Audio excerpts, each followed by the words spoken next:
I used to be a yes person. I'd sign up for everything that was thrown at me and then feel super overwhelmed because I didn't know how to say no. If I think about why I kept saying yes to too many requests and sometimes people's demands, it was because I decided my worth was determined by what I did. And that gets really dangerous when we apply that same thinking to God. I can easily get caught up thinking, if I'm good enough or if I'm serving enough, God will love me more. Wrong! That's the exact opposite of truth and the total opposite of grace. But it's so easy to believe because we live in a culture that values value.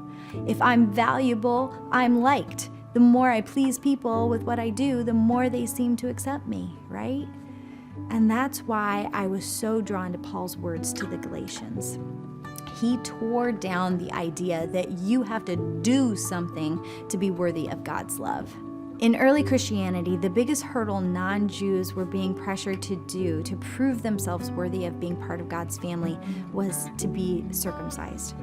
Thankfully, Paul cut down this idea by saying, "For in Christ Jesus, neither circumcision or uncircumcision has any value. The only thing that counts is faith expressed through love." Did you get that? Faith in God expressed as love is the only thing in your life that God is looking at, not how busy you are. You and I don't have to do anything to earn salvation. In fact, when we try to add our work onto Jesus' gift of salvation, we're acting similarly to the early Jews who tried to add stipulations onto God's grace. It's not Jesus plus your sacrifice. It's just Jesus plus your faith. He's not looking at all the ways you serve at church or in your community. He's not tallying all the dishes you do or don't do.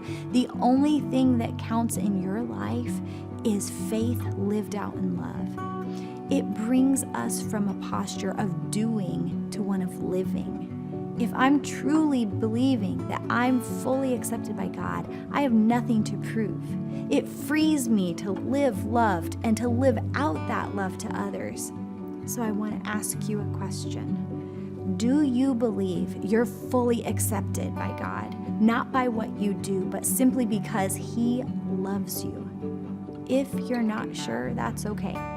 I've been there. But I just invite you to think on it, pray on it, and ask the Lord to help you live in that space of His love instead of striving. Keep doing the good things He calls you to do, but do it knowing His love for you is already complete.